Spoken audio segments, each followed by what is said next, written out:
জানো তো, নিজেকে ভালো রাখার একটা ছোট্ট উপায়। নিজেকে ভালো রাখতে গেলে না, সবার আগে বুঝতে হবে যে নিজে কিসে খুশি, কতটাতে খুশি। আর খুশির পরিমাণ যত কম হবে তত ভালো থাকাটা খুব সহজ হবে। কারণ অল্প জিনিস পূরণ করা তো খুবই সহজ ব্যাপার, বেশি জিনিস তো পূরণ করা যায় না। তাই যতটুকুনিতে নিজেকে সন্তুষ্ট করা যায় ততটুকুই ভালো। আমার না এরকম মাঝে সাঝে টুকটাক রান্না করতে ভালো লাগে। আমি রেগুলার বেসিকে একদমই রান্না পছন্দ করি না, কিন্তু ওই হয় না, কখনো ঠেকায় পড়ে করতে হচ্ছে। এটা এরকমই একটা কোনো একটা দিনের রান্না ছিল, মানে আমাদের যে রান্না করে দিদি সে অ্যাবসেন্ট ছিল, কিছু তো একটা বানাতে হবে। আবার এদিকে মিহুরও টুকটাক কাজগুলো থাকে, তো সবটা মিলিয়ে আমি ঠিক পেরে উঠি না। তখন মনে হলো যেন ঝটপট করে এরকমই ভালো। তো সেই রকমই একটা দিনের এটা ভিডিও। সাধারণত খুব একটা রান্নাবান্না করতে হয় না, আর খুব যে করতে ভালোবাসি তাও নয়, কিন্তু ভালো লাগে। একই জিনিস পর পর দুবার রান্না করতে আমার যেন ভালো লাগে না। ওই ভ্যারাইটি রান্না, নতুন কিছু শেখা, যে জিনিসটা আগে কখনো বানাইনি সেটা বানানো, এরকম ভালো। বাট যাই হোক, প্রয়োজন পড়লে তো রোজ করতেও হতে পারে, সেটা কোনো ব্যাপার না, তখন ঠিক ম্যানেজ হয়ে যাবে। কিন্তু এখন চলো আজকে আমি বানিয়ে নিলাম এগ রাইস। এটা তো সবাই জানে, কিছুই না। তো সেরকমই করলাম একটুখানি।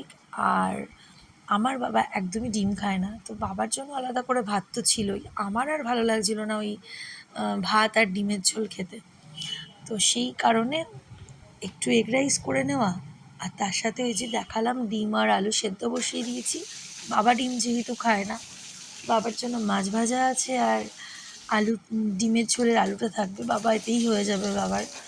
কারণ যেদিনকে আমাদের বাড়িতে রান্নার লোক থাকে না, সেদিন আমরা খুব সিম্পল, যতটা সিম্পল সম্ভব ততটাই রান্না করে খাবার চেষ্টা করি, কারণ আমার পক্ষের বেশি সম্ভব হয় না। তাই এদিকে ডিমের জন্য বা আলুর দমের জন্যও বলতে পারো, মশলা দিয়ে দিয়েছি।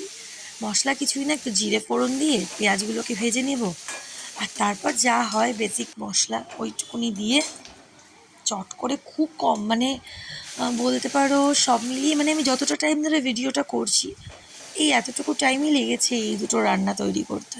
তো এইরকম রান্না যদি চটপট করে করা যায়, সেই রান্নাটা যদি খেতেও টেস্ট হয়, তাহলে তো আর কোনো কথাই নেই।